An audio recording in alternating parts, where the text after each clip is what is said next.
we're just going to roast it, and I mean, you'll taste it. Awesome. Very nice. All right. Tastes like barbecue.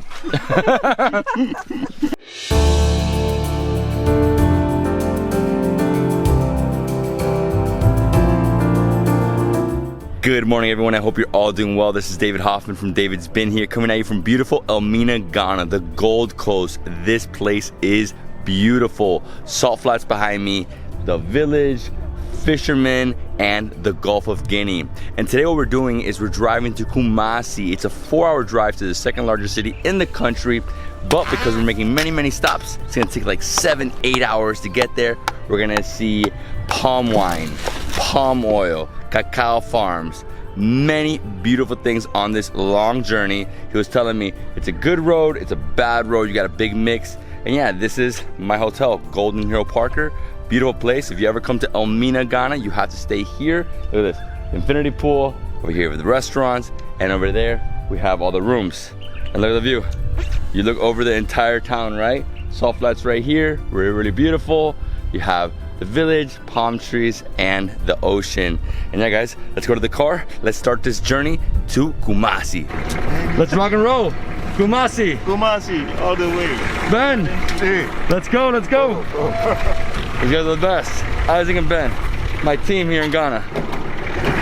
And this is Elmina. So we explored all day yesterday. We went through the fish market. We saw the castle, went all the way up to Kakum National Park.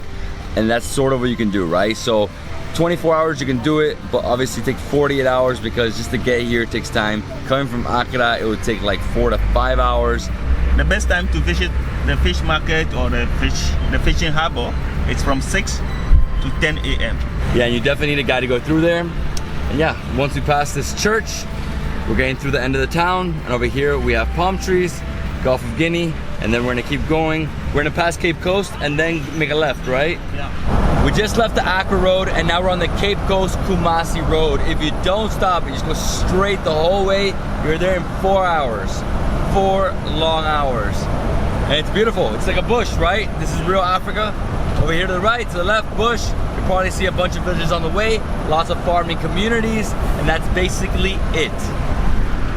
This is the green road because we are heading toward the garden city, which is Kumasi. A lot of activity on the road, especially we're going to meet the women who are processing the palm nuts into oil. Hopefully we'll also see how they make palm wine. Palm wine is actually really hard to come by, but he said it's the best. It's the best drink in Ghana. Oh my gosh. That was wild. Here's another village, washing cars, goats. Again, farming communities. Love it. Man, I love Africa. Our first stop is going to be the palm wine base, where they are tapping the wine and distilling the wine into gin. Let's get there. And that's right here. Can't wait to see this. Guys, you would never know this is here. Literally, look at the hole. This is it. Because the bush is so thick, you would never see it. Walking into the bush, you can see over here to the right and the left are the old palms. So they cut the palm down and they get the trunk, and that's where they tap it. Basically, it's like the sap, right? And here on the floor, oh my God, look at these ants, huge ants, monster ants. Be careful, they do bite. Hello. Yeah. How are you? I'm fine, and you? Very good. Where's the wine? Where's the wine? So this is the fresh wine they collected this morning from the trees. They will let it be here for 3 or 4 days to be well fermented. And when they are sure the wine is well fermented, then they come here. They fill the gallons to half with the fermented wine. Then they set the fire there. So it's the vapor that will pass through the tube. These two systems, we call it the cooling system. So by the time it's reached the end, it becomes the gin. So I've seen this many times in Albania when they make raki. Same thing, right? They put the grapes into these, let it sit there usually 10 days. Here, you let it sit 4 days. Then once it's fermented, put it over here, heat it up, right? Then it goes through cooling, and then the vapor comes out, and that is gin. So this is We call fresh. it locally akpetishi. Akpetishi. Yeah, Can I try this? you can try it. Oh man. Man, this tastes like doli. This tastes like the thing I told you about in India, in Oh. Kerala. Similar thing.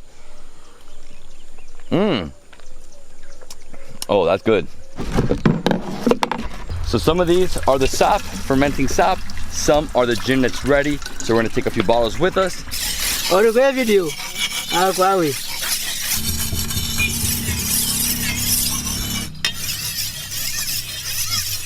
Walking to the back here, never-ending palm trees, right? So they cut all these down, they get into the root, and then from there, they tap it, they pull out the sap, and that's how this whole process starts, right? So we're gonna see them cutting a palm tree. Woo! So many bugs. We're in the jungle, man.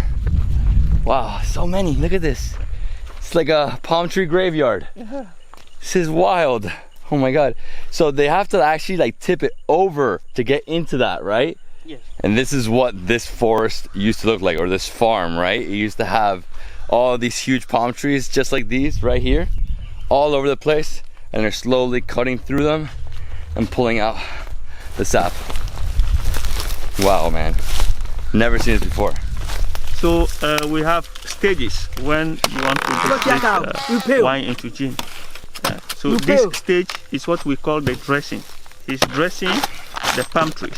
That means he's going to make the hole, take off some branches and make the hole inside, in which they will put the bamboo tube to let the wine flow through into the container at the base of the tree.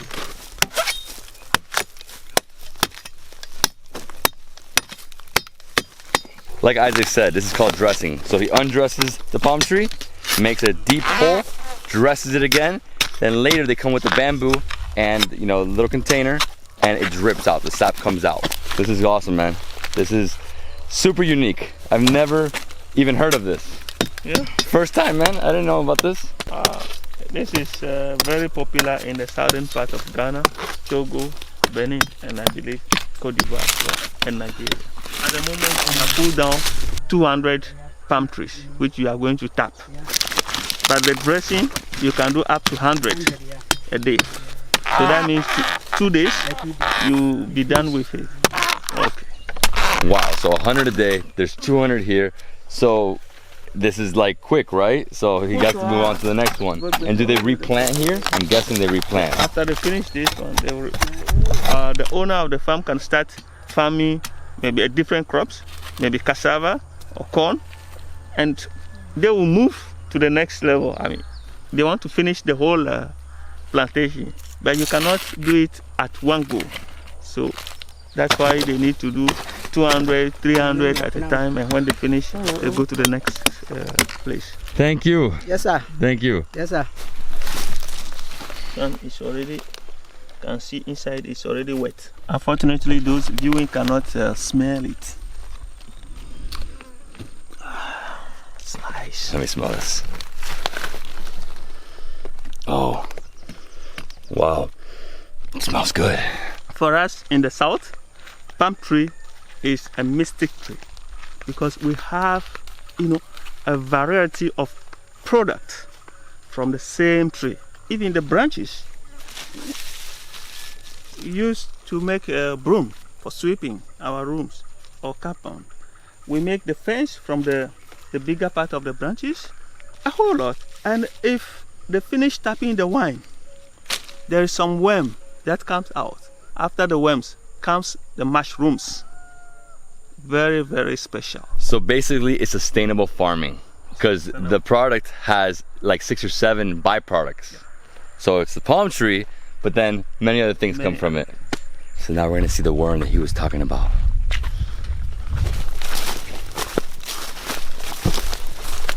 Oh man, amazing. This is way better than the gin. Boss man here is gonna show me how he taps it.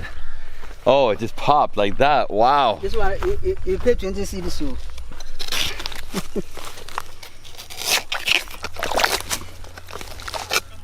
Okay, I'm gonna taste it. So I just put my finger inside. Mmm. It's like sweet. So sweet. So sweet, so good. So the hole he made earlier, now it's full of sap. He drills a hole to the very end, all the way through the palm tree. Then he puts the bamboo shoot, and then it drains it, right? It drains it into this container, and that's it.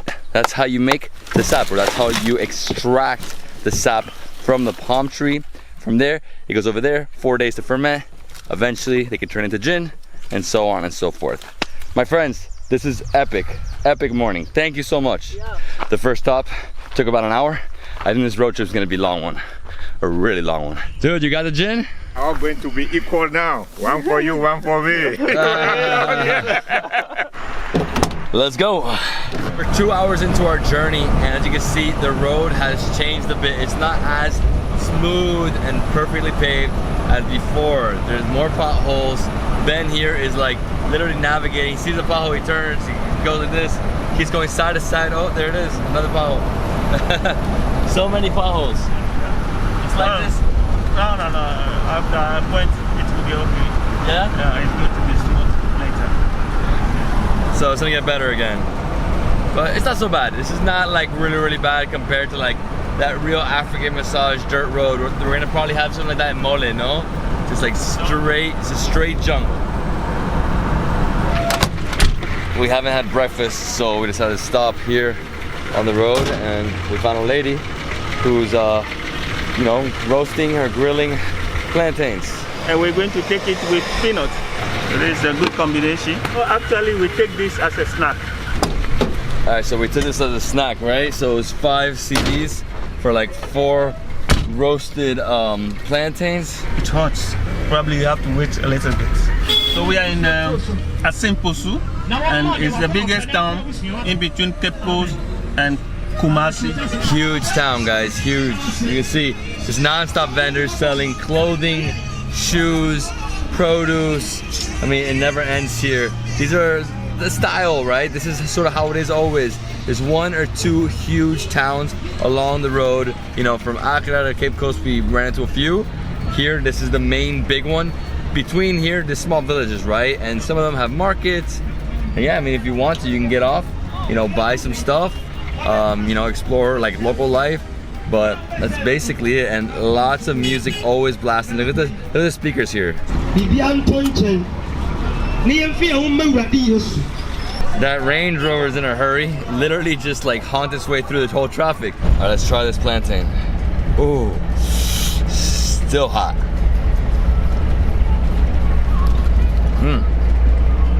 Good. Wow, this one's nice and mushy outside, a little burnt. Smoky too. Isaac, this is awesome. So good, tasty. And for $1, we all eat. So we just seen cacao beans being dried, but we'll make a stop later to see properly how they do it. Another quick stop. Let's get some coconuts. I'm thirsty. That's coconut. Yeah, man, it's the You best. like it? I love it. Love it. Very nice. Coconut. This African coconut. Very nice one. One. Very sweet. I want one too. You want one? Yes. Okay. You? Thanks, one. Everybody. Hey, I mean, you know what you're doing wrong.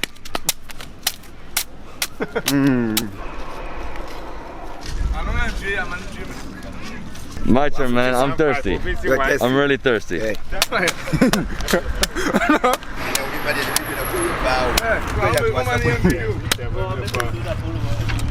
My friends helping me here.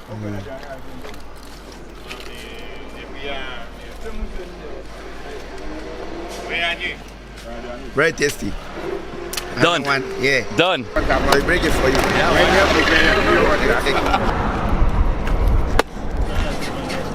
No, that's why I can use your hand. Yeah.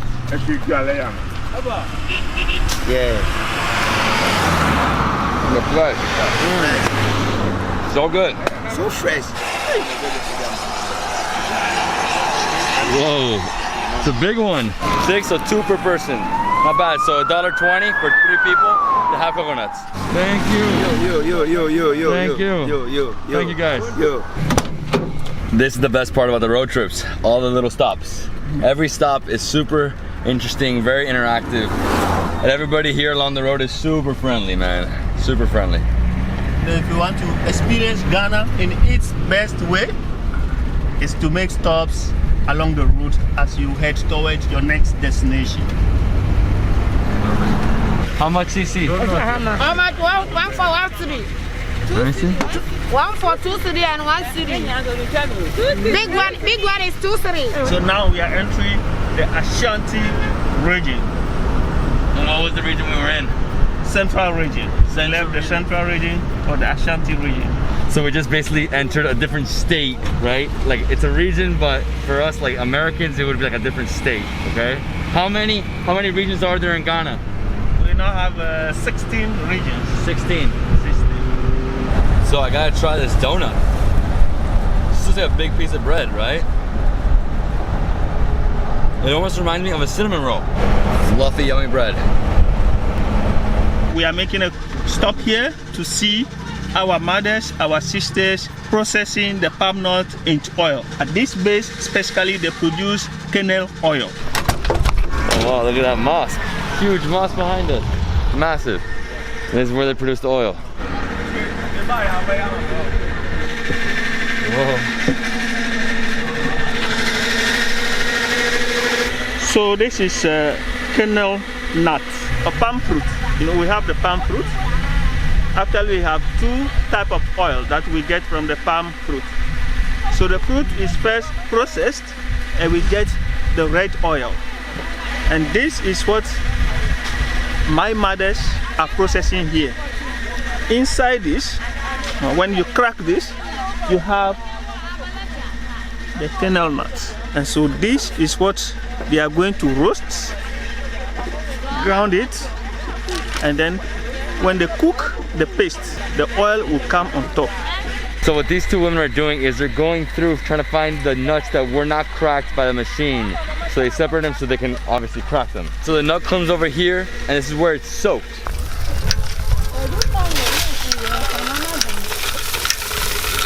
What these ladies are doing here is they're separating the dirt from the nuts, okay? That's actually before it goes over here to get soaked.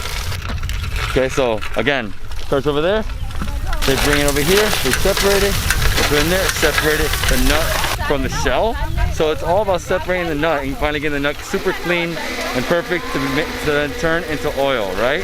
What the woman was separating, when they bring it here, you know, the nut, the shell are still mixed. So in order to get the nut out, they have this water. It contains clay. So when they put it inside, the nut comes on the top and the shell stays down. Because the shells are heavy than the nut. The nut is a bit lighter. So they come to the top of the water. And it takes days. And this system they have come with, it's really very, really quick, fast. A fast way to separate the nut and the shell.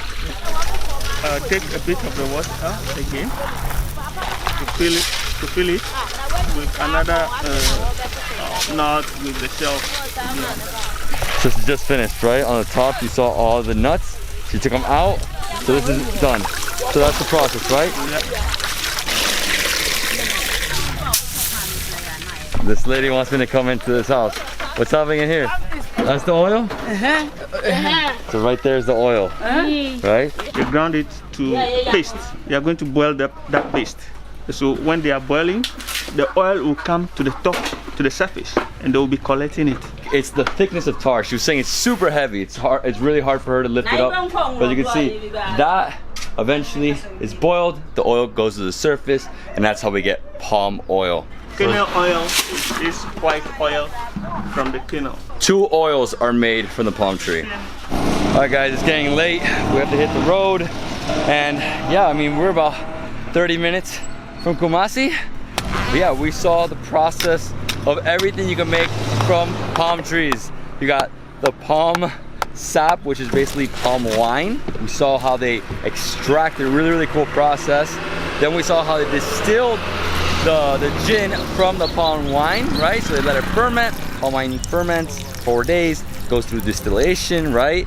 And then you have gin. We also took out some bugs, made like a worm kebab, Ghana worm kebab. Very, very different, exotic, pretty yummy. I mean, it was just very crunchy, right? I mean, it was like crispy. I mean, they cooked it to the limit, you know? And then we kept driving, right? So we drove roughly 6 hours so far.